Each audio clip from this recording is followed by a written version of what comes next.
So it's a double dose from me today because yesterday was my anniversary. I didn't have time to film a video last night. So starting out yesterday, I listened to the 1977 album Asia from Steely Dan. I will confess that one of my guilty pleasures is listening to yacht rock radio, especially in the summertime on Sirius XM. So I love that station. I listen to it all the time in the car. So I've heard a lot of Steely Dan on yacht rock radio. So I decided I would go find an album to listen to for Steely Dan, and this is the one I found. This is pure yacht rock.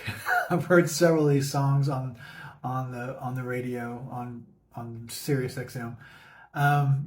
This is basically Donald Fagen and Walter Becker and 40 session musician slash players.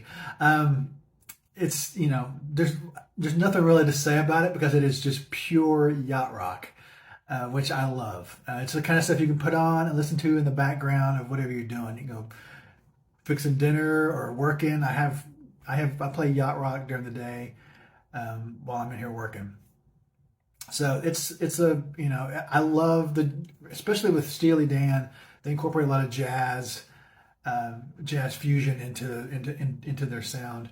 Probably my two favorite songs on the album are "I Got the News," which has a hot little solo from Larry Carlton in the middle of it that makes that song, and then my other favorite is probably "Josie."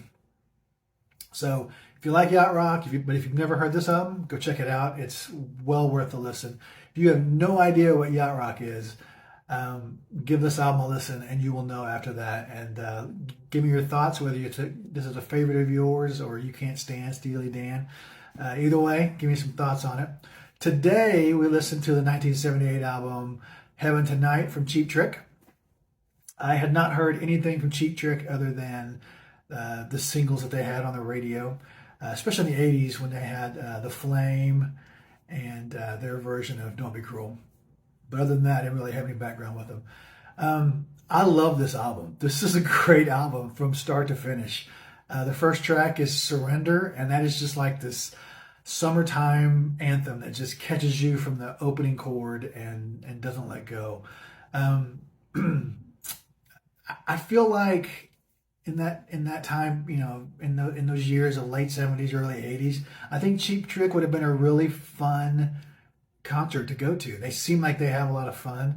I am going to listen to their live at Budokan now that I've listened to this to get a feel for what they were like then live in concert. I saw them on MTV either in 89 or 88 for the spring break, MTV spring break.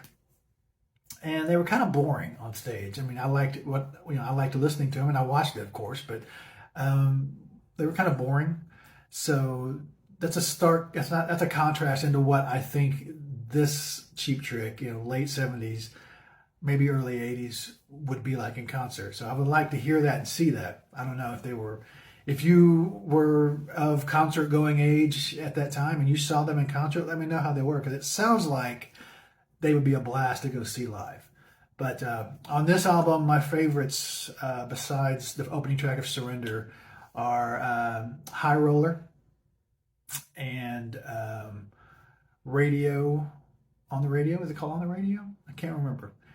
And then Stiff Competition. Those are all three really great songs. I like the groove of all of them. They just seem like they would be fun to see in concert and listen to in concert. I will definitely listen to this album again. It was great. It was a great intro to Cheap Trick, because I think this version of Cheap Trick is definitely different than the version in the 80s. I think in the 80s their big hit was The Flame, and they co-wrote that with somebody. And if I remember reading it right, they weren't really happy that the label was asking them to co-write with somebody. All of the songs on this album were written by Cheap Trick. So two very different versions of the band, I think. And I think I like this version, the late 70s version, better than I like the 80s that I was more familiar with. So if you're a Cheap Trick fan, if you were listening to music in the late 70s and you have some thoughts about Cheap Trick, let me know. But that is day what is that? Day 11 and 12, I think, is what we just did. So there you go.